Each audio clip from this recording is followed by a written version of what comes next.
Au nom de Dieu, le tout miséricordieux, le très miséricordieux, louange à Dieu, Seigneur de l'univers, chers frères, recevez mes salutations les plus sincères. Nous poursuivons dans cette série afin d'exposer certains concepts du Coran pour les comparer entre ce qui est venu dans les exégèses et les résultats auxquels nous sommes parvenus à travers la méthodologie que nous adoptons dans notre approche du texte coranique.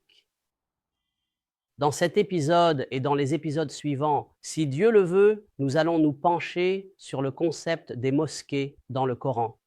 Ce mot ou ce terme est répété à maintes reprises dans le Coran. Dans l'imaginaire collectif musulman, la mosquée signifie la grande mosquée, ou ces lieux où l'on accomplit les prières et qui sont répandus dans les quartiers considérés comme étant les mosquées. Mais permettez-moi de dire que cette description n'est pas précise et ne peut pas correspondre à la conception du Coran concernant ce mot.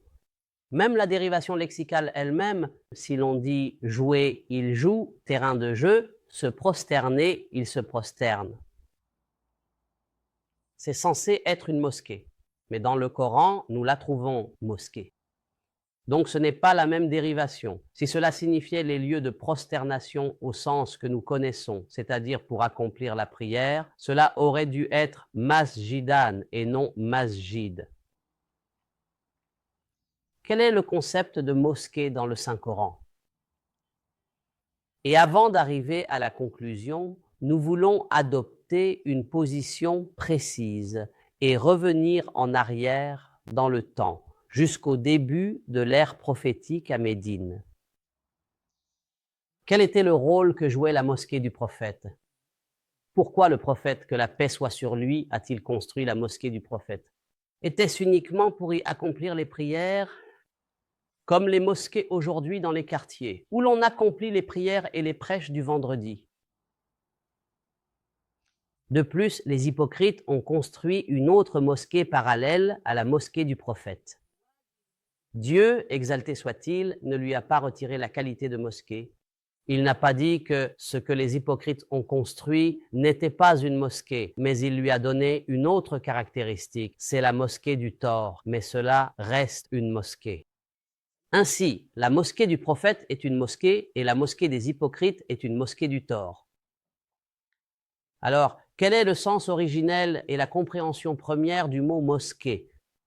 Maintenant, lisons les versets qui décrivent la mosquée du prophète et la mosquée du tort que les hypocrites ont construite à Médine.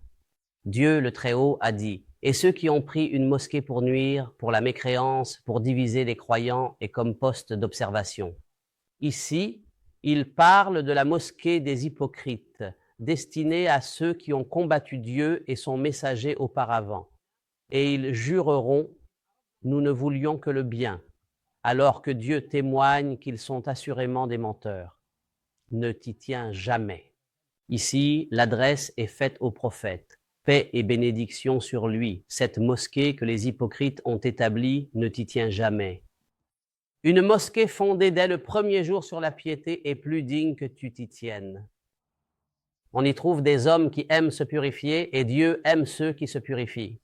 Est-ce que celui qui a fondé son édifice sur la piété envers Dieu et sa satisfaction vaut mieux que celui qui a fondé son édifice au bord d'un précipice prêt à s'effondrer?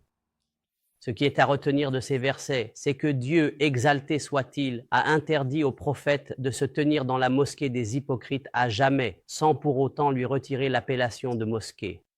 Et il a décrit la mosquée du prophète comme ayant été fondée sur la piété dès le premier jour. Donc, la différence réside dans les caractéristiques. La mosquée des hypocrites est un lieu de nuisance, de division et de guet-apens, tandis que la mosquée du prophète a été fondée sur la piété dès le premier jour, et il s'y trouve des hommes qui aiment se purifier.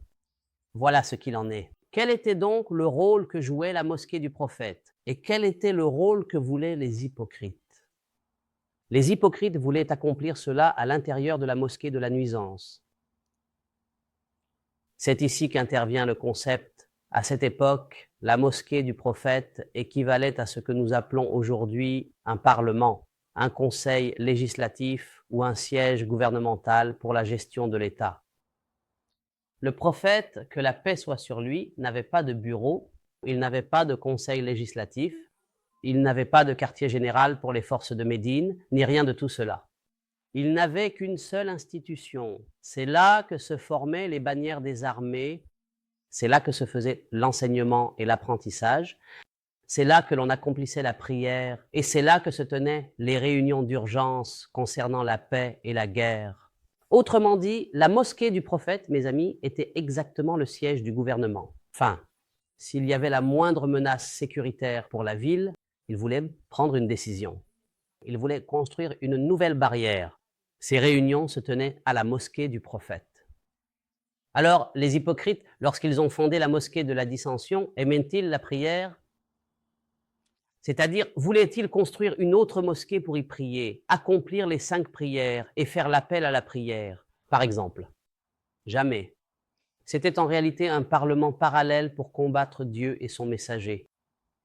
C'est-à-dire que lorsque les hypocrites ont construit la mosquée de la dissension, ils voulaient qu'elle remplisse le même rôle que la mosquée du prophète, mais au contraire, ils en ont fait le siège d'un parti et un parlement parallèle où ils tramaient des complots et des intrigues contre l'État naissant.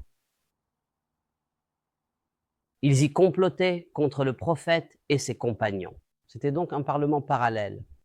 C'est pourquoi Dieu Tout-Puissant a interdit aux prophètes de l'accomplir. Donc le concept de la mosquée aujourd'hui, si je veux lire le concept de la mosquée avec les yeux de notre époque, il correspond aux sièges et aux bureaux gouvernementaux où la loi est appliquée. Voilà, en résumé, le concept des mosquées.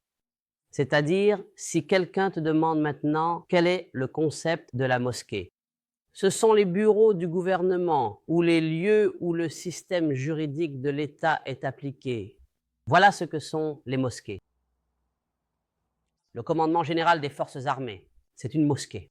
Le conseil législatif, c'est une mosquée. Le ministère de l'Éducation, c'est une mosquée. Tous les ministères adoptent aujourd'hui le concept de mosquée.